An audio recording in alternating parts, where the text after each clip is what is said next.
The Joe Rogan Experience. Okay, let's talk about the education, because the idea of free education is a wonderful thing for people. I mean, the idea that you get out of college and you're in debt in an insane amount that you might have 10, 20 years where you have to pay it back. And I know many people that are in that situation. Joe, there are people who are getting their Social Security checks garnished right now. It's not 10 or 20 years. In some cases, it's literally a lifetime.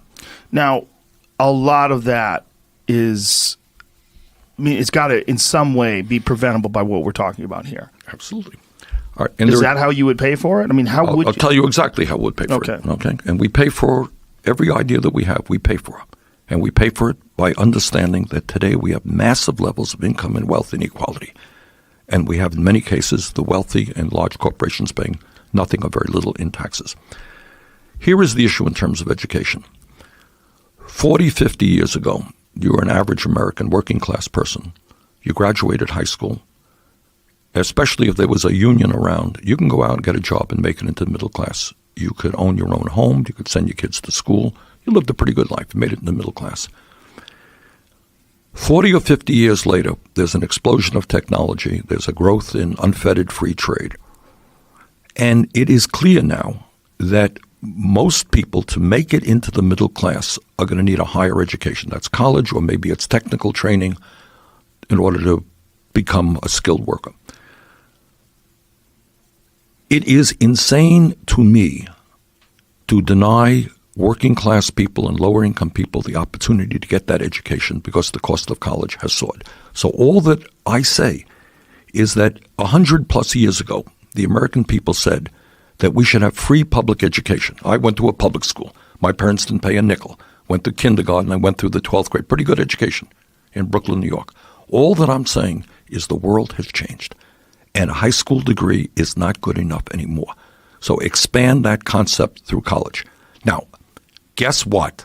50 years ago, do you know how much the University of California, a very great university, cost in terms of tuition? How much? Virtually free.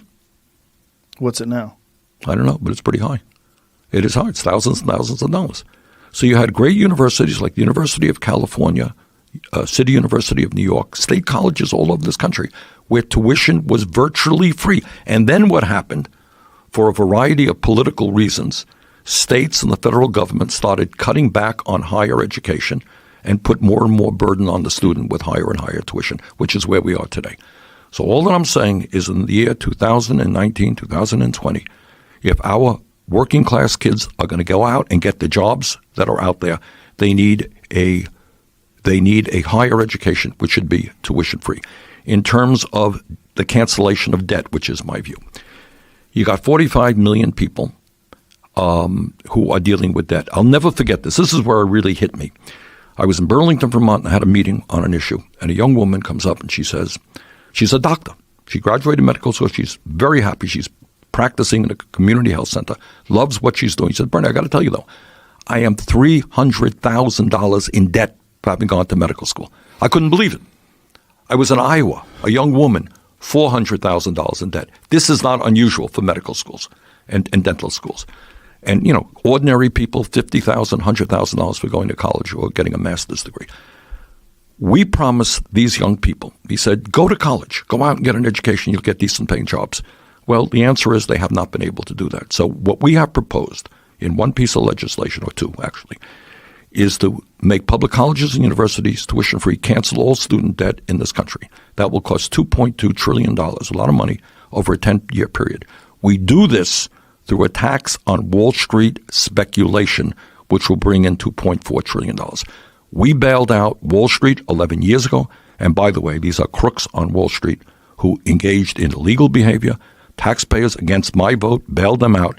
If we can bail out Wall Street, you know what? We can cancel student debt and provide public colleges and universities tuition-free. When you say a tax on Wall Street speculation, what exactly do you mean by that? It will be a tax on all of the every sale of a tax. People buy and sell stocks and bonds all of the time. We have a very modest tax on that. And by the way, it will have an impact on speculation by cutting back on the high-frequency trading, which we now see.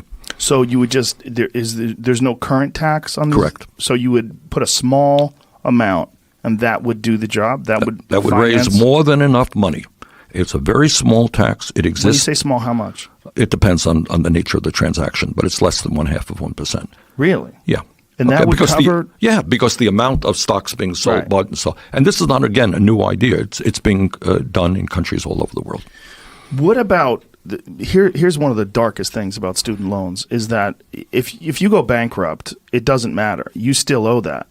And that's kind of crazy. I mean, if you have like a serious medical issue, if you're held up, whatever happens to you that's awful, you go bankrupt, most of those things are resolved, but not student loans. Right.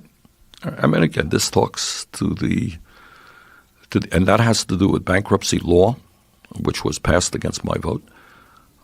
And while you're on bankruptcy, and I should have mentioned this before, when you talk about the healthcare system, 500,000 Americans every single year go bankrupt because of medical bills that they can't pay. But you're right. With student loan, I talked to this guy in Nevada. I'll never forget it. The guy says, Bernie, I'm owing the guy's in his 50s. And he said, I've been paying off my student debt for years. I'm going nowhere because the interest rates are high. And I fear very much, which is the case, that they will start garnishing, taking away my Social Security checks, taking money away from me. So people are carrying this burden. The result is that they can't, in many cases, get married and have kids. They certainly can't buy a home. They can't buy a car. They are really crushed by this debt. And what was their crime? What did they do? They tried to get a higher education. I think that's pretty crazy. And a lot of them, when they do this higher education, they're 18 years old. Imagine making a decision when your brain isn't even fully formed that's going to affect you for the rest of your life. You got it. Yeah, exactly right. And you talk to these kids, well, how much debt do you owe?